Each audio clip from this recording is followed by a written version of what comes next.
Fernando Hernandez Leyva. Even hearing his name scares people who know about this case. He and his partner committed terrible crimes that terrified Ecatepec, Mexico.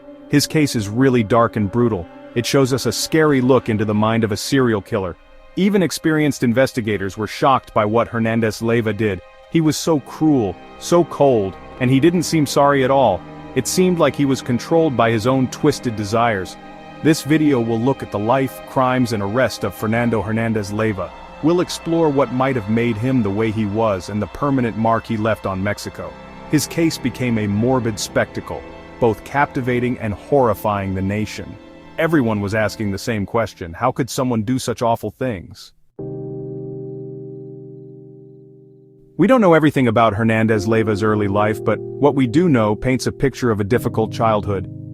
Growing up in Ecatepec, he was poor, neglected, and maybe even abused. These early traumas, while not excuses, give us a glimpse into what might have led to his very disturbed mind. People who knew him as a child said he was quiet and kept to himself. He was often seen as an outsider and would sometimes get angry and violent. Some reports say he was cruel to animals, a scary sign of the darkness that would later take over. Not having a safe and loving home, and maybe seeing violence himself, likely played a big part in how he developed psychologically.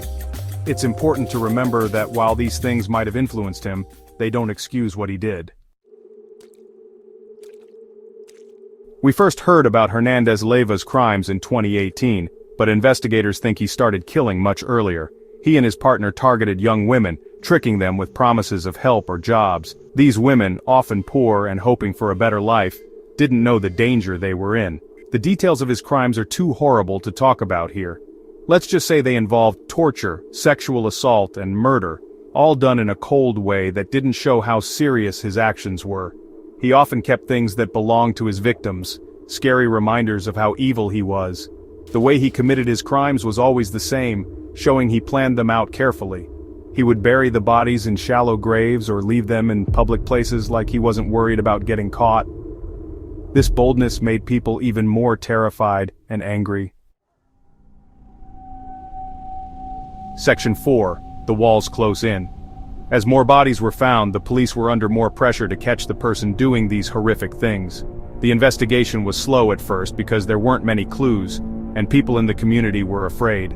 But then, someone came forward with important information about a suspicious couple in the area. This tip led the police to Hernandez Leyva and his partner. The police watched them carefully. Once they had enough evidence, they got a warrant to arrest them. The arrest was easy. Hernandez Leyva didn't fight back. When the police searched their home, they found a terrible collection of things that belonged to the victims. This confirmed what they suspected and gave the prosecutors solid proof of their crimes. Section 5. Justice served? The trial of Fernando Hernandez Leyva and his partner was huge news. Everyone wanted to know what was happening. The prosecution showed a lot of evidence, including DNA, witness statements, and the victims' belongings that were found. Hernandez Leyva didn't seem sorry at all and mostly stayed quiet during the trial. He didn't say why he did it or that he regretted hurting so many people. His lawyers, knowing there was a lot of evidence against him, tried to get him a shorter sentence by talking about his difficult childhood and possible mental illness. But the jury didn't agree. After a few days, they found Hernandez Leyva and his partner guilty of everything. He was sentenced to life in prison without parole, meaning he'll never be free again.